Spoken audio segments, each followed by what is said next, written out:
नांदेड महापालिकेच्या दृष्टिकोनातून जर पाहिलं तर आतापर्यंत या महापालिकेवर जे होतं ते अशोक चव्हाण यांचं एक हाती वर्चस्व आपल्याला पाहायला मिळालेलं होतं। त्याच्या आधी फक्त एकदा या शिवसेनेला ही संधी या ठिकाणी मिळालेली होती।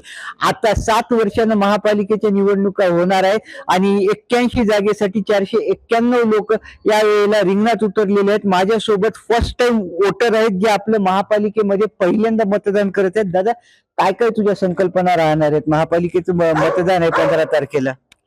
येणाऱ्या नांदेडच्या आगामी महानगरपालिका निवडणुकीमधून माझ्यासारख्या पहिल्या मतदारांचा नाही तर मग तरुणांचा या उमेदवारांकडून काही अपेक्षा आहेत, जसं की औद्योगिक आणि रोजगाराची संधी व सामान्य गोष्टी जसं की रस्ते चांगले असणं, पिण्याचे पाणी व ड्रेनेज सारख्या साधारण सोयी पण नांदेड शहरामध्ये खूप जागी आपल्याला पाहायला भेटत नाहीत। स्मार्ट सिटी सारख्या घोषणा या फक्त पेपरापुरतच राहतात। तर येणाऱ्या सगळ्या मतदारांना आम्हाला विनंती आहे की त्यांनी अशा उमेदवारांना मत द्या जे की विजनरी असावं आणि हे ज्या स्मार्ट सिटी सारख्या घोषणा आहेत याला फक्त पेपर पुरतं नाही ठेवता यांना ग्राउंड लेवलवर पण उतरून यांचं काम करावं। स्मार्ट सिटीचा यांनी मुद्दा उपस्थित केलेला आहे। खरं पाहिलं तर मराठवाड्यानंतर क्रमांक 2चा जिल्हा म्हणून नांदेडला ओळखल्या जातं। तुमच्या काय संकल्पना आहेत नांदेडच्या विकासासंदर्भात? उद्योग हा कुठल्याही शहराचा पाया आहे, तर त्याच्यामुळे जसं बायकांचाही ह्या गोष्टींमध्ये सिंहाचा वाटा आहे।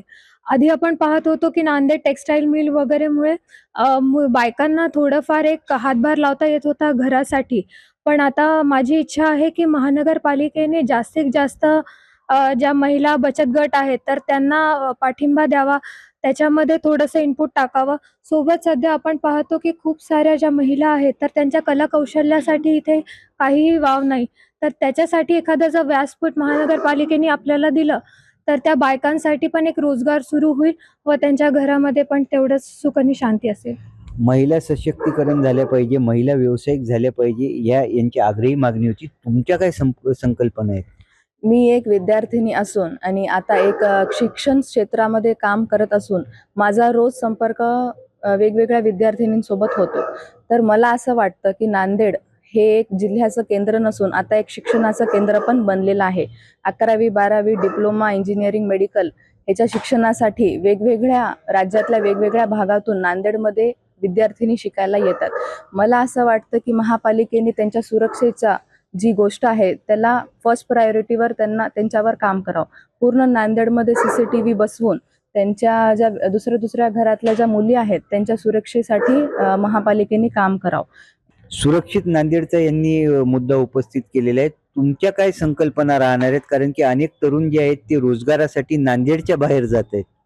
आता जसं मी फर्स्ट टाइम वोटर आहे आणि मी एक विद्यार्थी इंजिनिअरिंगचा नांदेडमध्ये, तर माझ्यासारखे भरपूर जे विद्यार्थी आहेत इंजिनिअरिंगचे त्यांच्या पुढे खूप मोठा प्रश्न आहे की आम्ही इथून डिग्री घेतो आणि त्याच्या पुढे काय?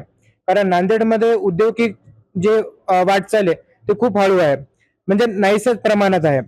तर माझी ही विनंती आहे, जे नवीन कोणी पण जे कारभारी असेल त्याच्याशी इतकीच विनंती आहे की त्यांनी जास्तीत जास्त औद्योगिक वाटचाल ही नांदेडमध्ये वाढवावी। आणि माझ्यासारख्या लाखो जे इंजिनियर पोरं जे आहेत त्यांना आज नांदेड सोडून म्हणजे जायची त्यांना वेळ आलेली आहे, ती येणार नाही। आणि मला असं वाटतं की हे जर झालं तर खूप पोरं जे आहेत ते नांदेडमध्ये राहून सुद्धा आपलं रोजचं कारभार करू शकणार आहेत आणि त्यांना लाखो नोकऱ्या हे इथं उपलब्ध होऊ शकणार आहेत।